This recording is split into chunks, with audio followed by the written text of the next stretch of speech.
Grupos vulneráveis e o sistema prisional.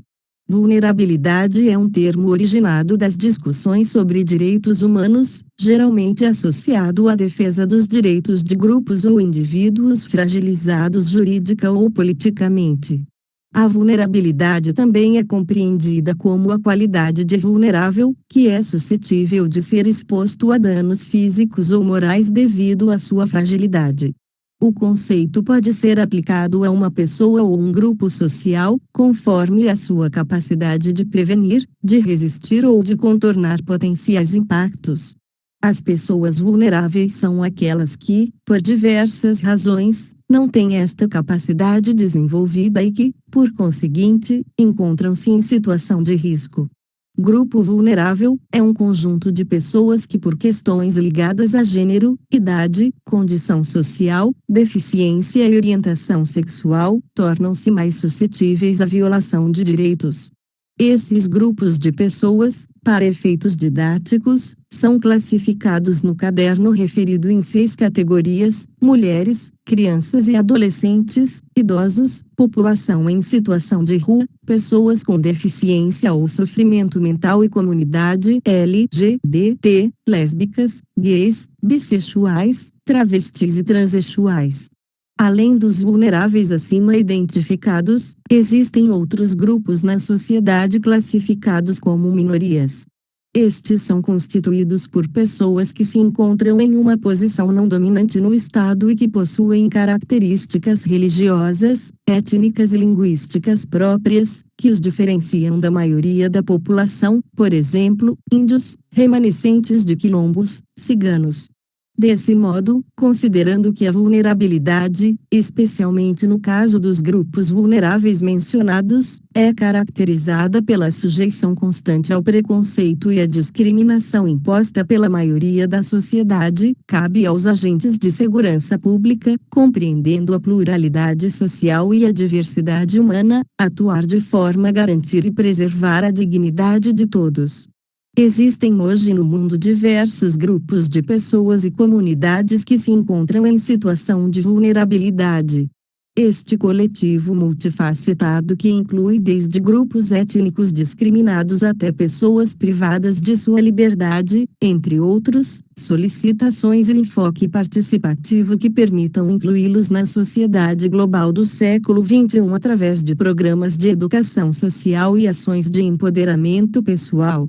Apesar da tendência existente em algumas sociedades de excluir as pessoas que estão privadas de sua liberdade e se desviam das normas de um grupo funcional, o Programa de Educação para Presos do Bard College, na cidade de Nova York, EUA, oferece aos presidiários a oportunidade de realizar estudos universitários e de pós-graduação na Universidade de Nova York, Columbia e Yale.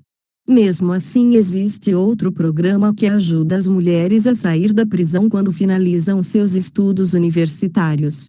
Sem ignorar a gravidade dos crimes cometidos, os prisioneiros que recebem uma educação de qualidade mostram uma importante erudição e avanços sociais sem precedentes.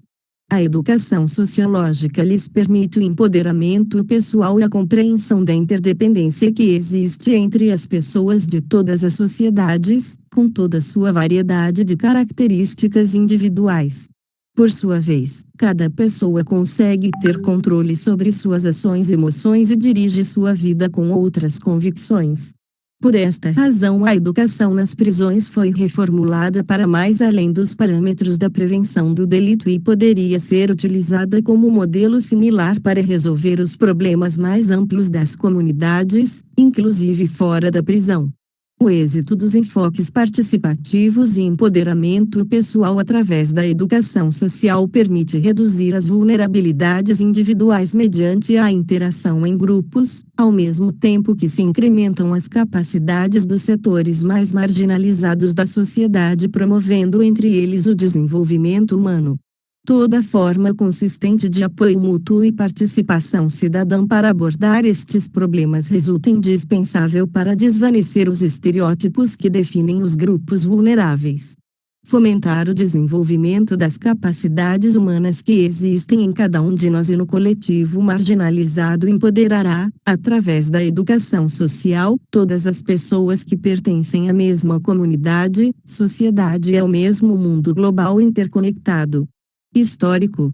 Foram vivenciadas 3 fases ou etapas no constitucionalismo para o desenvolvimento dos direitos dos homens ou direitos humanos ou ainda direitos fundamentais, direitos de liberdade, direitos políticos e, por fim, os direitos sociais, que às vezes são chamadas de gerações de direitos, com base em Norberto Bobbio.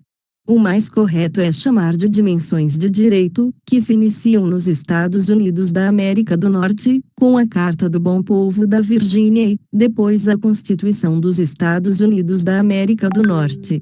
A primeira geração, assim como nos ensina Fábio Conder Comparato, 2001, toda a primeira geração de direitos humanos, nos documentos normativos produzidos pelos Estados Unidos recém-independentes, ou pela Revolução Francesa, foi composta de direitos que protegiam as liberdades civis e políticas dos cidadãos, contra a prepotência dos órgãos estatais.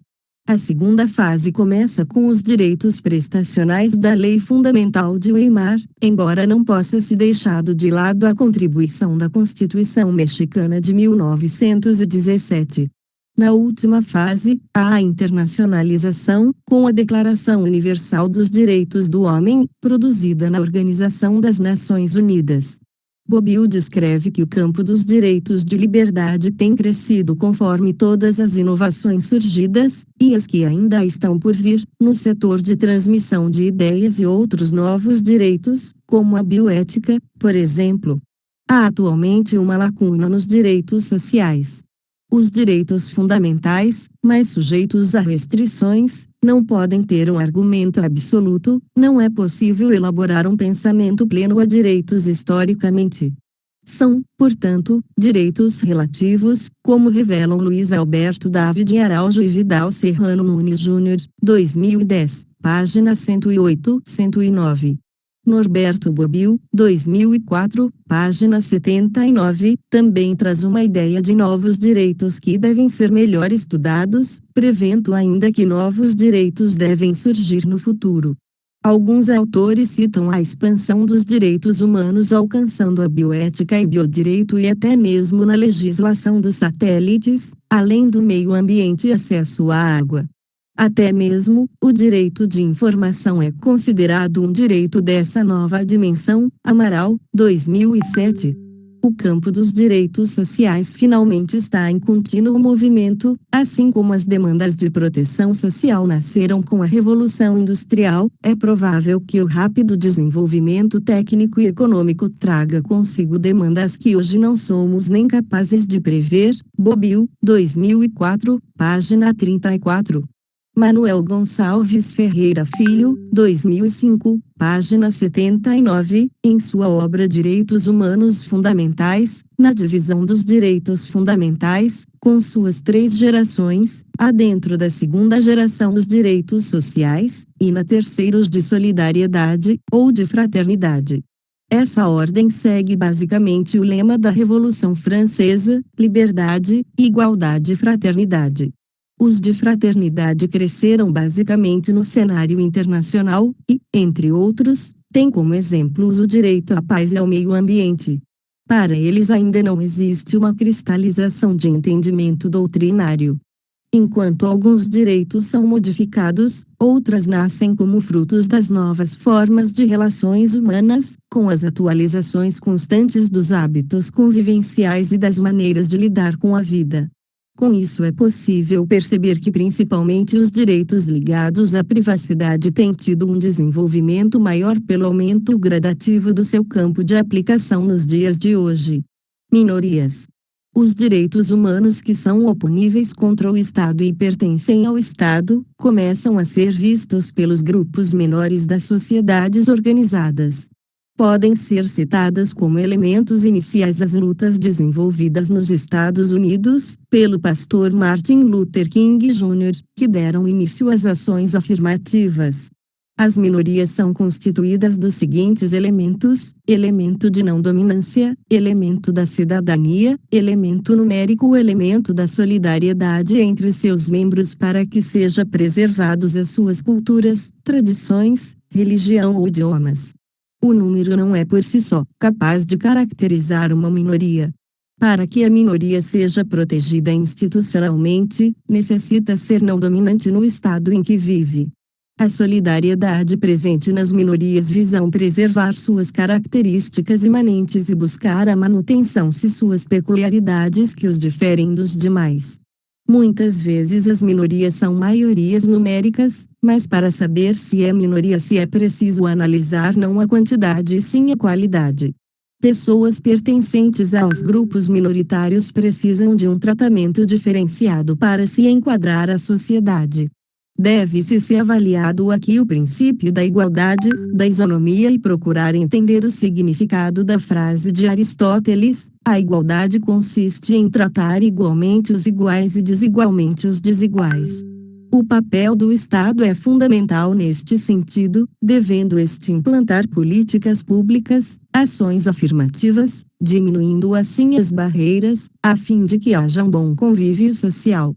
Essa igualdade aristotélica pode ser posta em prática através da discriminação positiva, buscando assim uma verdadeira igualdade entre as partes. Neste sentido, preconiza Pires, página 19, que prevêem um tratamento distinto para certas pessoas ou categorias de pessoas, com vista a garantir-lhes uma igualdade material em relação aos outros membros da sociedade. Essas normas são tendencialmente temporárias e vigoram enquanto se verificar a situação desfavorável, devendo deixar de vigorar logo que ultrapassada a desigualdade. O legislador, devido às características dos grupos minoritários, carece em oferecer tratamento diferenciado a eles, para que haja de fato uma igualdade. Importância da diferenciação.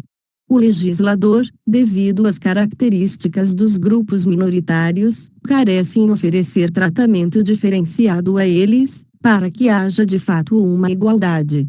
Os grupos minoritários são organizados e podem lutar por um tratamento diferente. Um dos aspectos que diferenciam grupos vulneráveis de minorias é o fato destes últimos possuírem autodeterminação e solidariedade, características essas não encontradas nos vulneráveis. Não organizados, encontram-se muitas vezes dispersos, o que dificulta, sem dúvida, a possibilidade de exigir do Estado um tratamento melhor e ações afirmativas. Normalmente os grupos minoritários não são organizados, o que pode lhes valer ainda um problema maior, pois devido a essa desorganização a luta pelo direito se torna individual e mais dificultosa. Em parte oposta, os vulneráveis são organizados, assim como os índios, pessoas deficientes, negros, quilombolas. Os efeitos de tais diferenciações apreciadas até aqui se concretizam quando imaginamos políticas públicas. Não há que se falar no implemento destas no que tange aos grupos vulneráveis, pois não se nota interesse entre eles em manter suas identidades. Doravante, é essencial que haja políticas públicas para manter viva a identidade das minorias.